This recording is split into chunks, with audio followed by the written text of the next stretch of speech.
ഇന്ന് നമുക്കൊരു പനീർ ബട്ടർ മസാല ചെയ്തെടുക്കാം. അതിനായി 150 ഗ്രാം പനീർ കട്ട് ചെയ്ത് വെച്ചിട്ടുണ്ട്. തക്കാളി ഒരു 1.5 തക്കാളി, സവാള ഒരു ചെറിയ സവാള കട്ട് ചെയ്ത് വെച്ചിട്ടുണ്ട്. ചെറിയ ഉള്ളിയാണ് ഞാൻ കുറച്ച് കൂടുതൽ എടുത്തിട്ടുള്ളത്. അത് ഇഞ്ചി, വെളുത്തുള്ളി, ഒരു പച്ചമുളക്, കാഷ്യൂനട്ട്. ഇത് നമുക്ക് വഴറ്റിയെടുക്കാമല്ലോ. അത് പനീർ കുറച്ച് ഫ്രൈ ചെയ്തെടുക്കാം.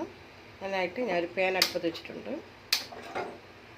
സ്റ്റവ് ഓൺ ചെയ്ത് ഓയിൽ ഒഴിച്ചു കൊടുക്കാം.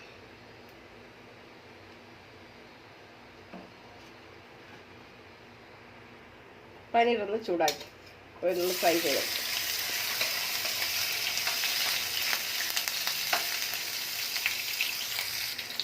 ജസ്റ്റ് ഒന്ന് ഫ്രൈ ചെയ്തെടുത്താൽ മതി, ഹാർഡാവണ്ട. എന്നാൽ അതിൻ്റെ ടേസ്റ്റ് എല്ലാം പോകും. അപ്പോൾ സോഫ്റ്റായിരിക്കണം പനീർ. ഇതിലോട്ട് നമുക്ക് ജീരകം ഇട്ട് കൊടുക്കാം. അതേ എണ്ണയിൽ ഇഞ്ചി വെളുത്തുള്ളി,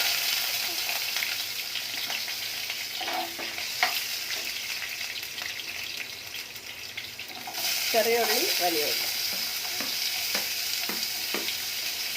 വഴറ്റിയിടും. ഒരു പച്ചമുളക് ഇട്ട് കൊടുക്കാം.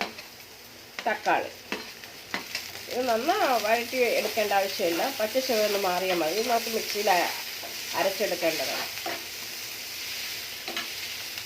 കാഷ്യൂനട്ട് ആയിട്ടുണ്ട്. സ്റ്റവ് ഓഫ് ചെയ്യുക. ഇത് തണുത്തതിന് ശേഷം നമുക്ക് അരച്ച് കൊണ്ടുവരാം.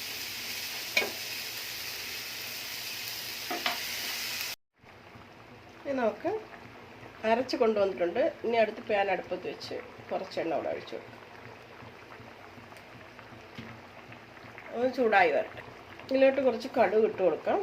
കടുക് ഒന്ന് പൊട്ടി വരട്ടെ.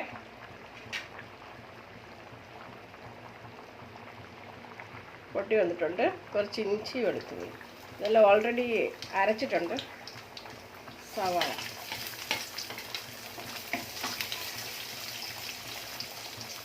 കറിവേപ്പില. ഇതിലോട്ട് നമുക്ക് ഒരു സ്പൂൺ മല്ലിപ്പൊടി, 1/4 ടീസ്പൂൺ മുളക് പൊടി, മഞ്ഞൾപ്പൊടി കുറച്ച്, ഗരം മസാല, പച്ച മണം പോട്ടെ, അരച്ച പേസ്റ്റ് ഇട്ട് കൊടുക്കാം.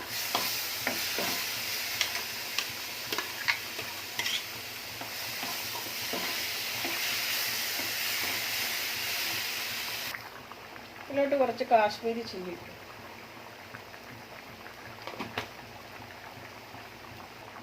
ഉപ്പ് ആവശ്യത്തിന്.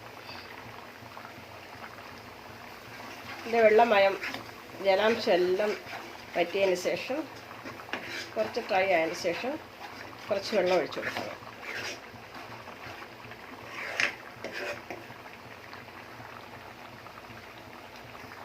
എല്ലാം നന്നായി വഴണ്ട് വന്നിട്ടുണ്ട്. ഇതിലോട്ട് നമുക്ക് ഇളം ചൂടുവെള്ളം ഒരു 1/2 ഗ്ലാസ് ഒഴിച്ചു.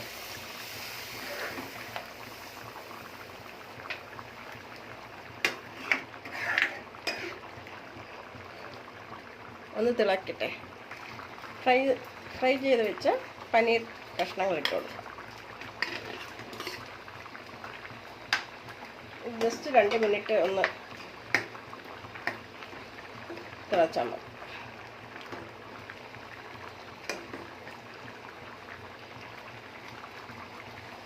പനീർ ബട്ടർ മസാല ഇവിടെ റെഡി ആയിട്ടുണ്ട്.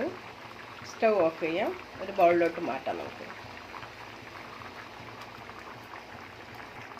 സ്വാദിഷ്ടമായ പനീർ ബട്ടർ മസാല ഇവിടെ റെഡി ആയിട്ടുണ്ട്. വീഡിയോ ഇഷ്ടപ്പെട്ടിരുന്നാൽ നിങ്ങൾ ലൈക്ക് ചെയ്യുക, ഷെയർ ചെയ്യുക, സബ്സ്ക്രൈബ് ചെയ്യുക. Thank you.